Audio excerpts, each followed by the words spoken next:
Now there's a handful of things that happened in the underground that affected the whole underground scene as a whole. And today we're going to look at some of the good things and some of the negative things that happened. But in this video, we're really going to dive into the archives. We're going to look at memes that have changed the underground. We're going to look at rappers that changed the underground. And we're going to look at prods that have changed the underground scene. But to start off the video, the first thing I got to talk about is the rise of... Okay, the hardest. I swear to God. Now around the start of last year, the end of this year, you will not hear a song without this prod. Nespen made a whole album prodded by OK. And I'm like, alright, this sounds getting a bit overplayed. And then Osama Sun drops this. And every single underground artist and their mom starts hopping on these type of beats. It got so bad, I was expecting Drake to hop on OKB at this point.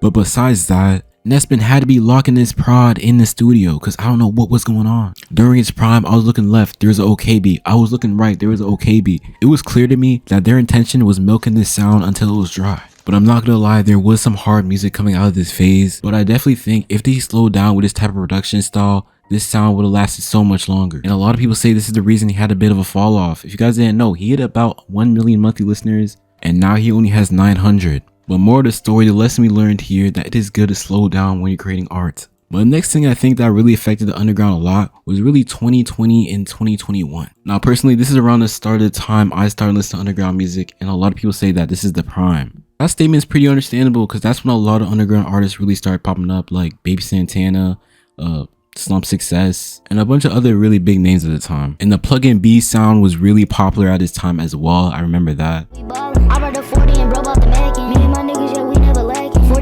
And around 2020, Sinjacore was at its prime. Everyone was using sped up vocals and everything.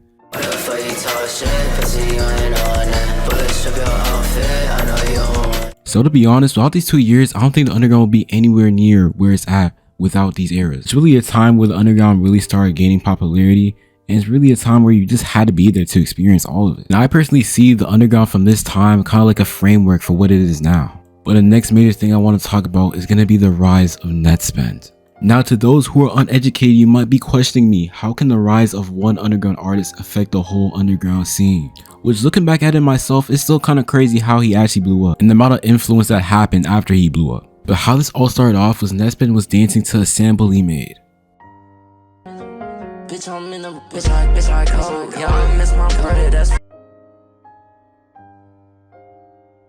And this tweet was pretty big, and I mean global. And I remember when this was trending, a lot of people were confused. How can someone like this be rapping like this? Because keep in mind, he was rapping about pouring up that jank and robbing the bank. Why it looks like you can easily steal his lunch and he won't do a thing about it. But I feel like what a lot of people fail to realize that it wasn't the music that really blew him up to where he is now.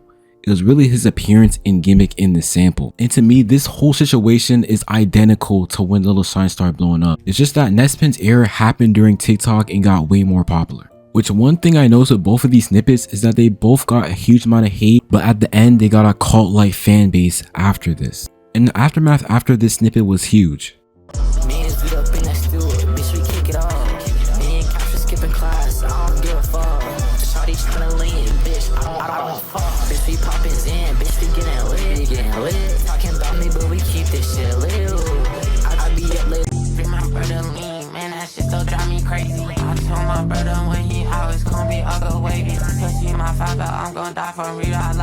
Now it doesn't really take that much brain cells to see who they're copying, but I remember this was frying me. Every Caucasian thought they can hop on the beat and be the next Nespen, which I didn't even understand why people were copying him because a lot of people thought he was horrible at the time. But what we learned here is that your look matters a lot when you're making music, and to be yourself, because I'm not trying to hear this cloning stuff, not gonna lie. But the next thing that has really changed the underground a lot is really thrillers. And for people who don't know what this is basically a platform where people share snippets of their music. They're usually just short videos of people dancing around in the bathroom playing their music. And this hands down has been in the underground for a very long time and probably produced one of the most iconic samples in the whole underground scene. Hey, go. I like blah blah blah blah blah. Money, bitch, I'm smoking. I got big, watch me flex on VIP. She out of her mind. Chapel's got me out of my mind. Perky's got. But thrillers have definitely changed the underground. A lot of people use this to promote their music, and even though the app itself, Thriller, is not even that active, but it is seen that the newer generation is still influenced from the old generation making thrillers, but just through different social medias like Twitter, TikTok, or IG Reels. But thrillers is really something that's really been holding up the underground scene and really been helping out these artists a lot. The underground scene will be nowhere where it's at now without this invention. But the next thing I want to talk about is just Jace. A lot of people say before you leave the underground, the last person you have to fight is Jace. And when I really look at this statement, y'all might be true. Because Jace has damn near fought every single underground rapper in the underground scene. When a YouTuber is making a 13-minute video of all your Instagram beefs, that's when I think you should put the phone down. And keep in mind that probably doubled. That video was a year old. But another reason why I feel like he's so influential to the underground scene, because he's provided so much pride tags from these fights. Like the Perk 40 tag now was so hard. I try to hold my composure for these puss ass niggas. Wait for my baby. Woo, woo, woo. Boy, fuck you, nigga. Fuck you, nigga. Fuck is you talking about? I was looking for a handout. Look at me, nigga. Niggas think I'm so cap, huh? That's them. That's them. But Jace unintentionally made one of the most hardest underground tags in the whole underground scene. Like even playing the original, like this seems out of place when I play them here. And so much other tags I've seen created from his fights, I just can't find them. Don't even get me started on all the diss tracks this guy did. Like Goose Creek was a classic, but somehow his demise is Tootsie. You know, it's crazy to me.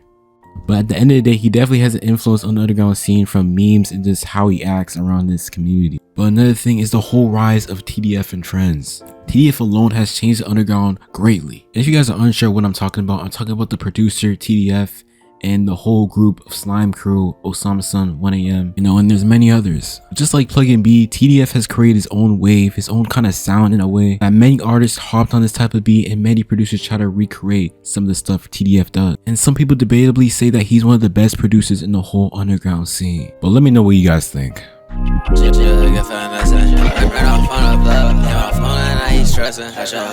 Nigga, that's his stem. She wanna pay her face like cramp. New Santana, that's my jam. Put it stay down, bitch. But me personally, I do really like his beats. He has very catchy sound effects he plays throughout his beats. And listen to a song produced by TDF makes it so much more interesting and so much more fun to listen to. But I also gotta give my props to Perk 40 because he also makes these type of beats and they all sound really good. But that will conclude this video. It's a bit longer, so I hope you guys enjoy this. Also follow me on IG, you know, and give me some video ideas because I'm running out, I'm not gonna lie. But make sure you like and sub, and if this video gets about 150 likes, I might dibble dabble in a part 2.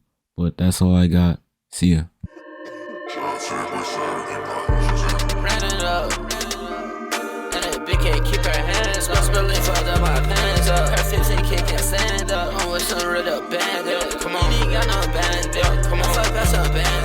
Come on, get bit, I know who I'm in. I can sing, I hope she want it. Push it lower, a little bit,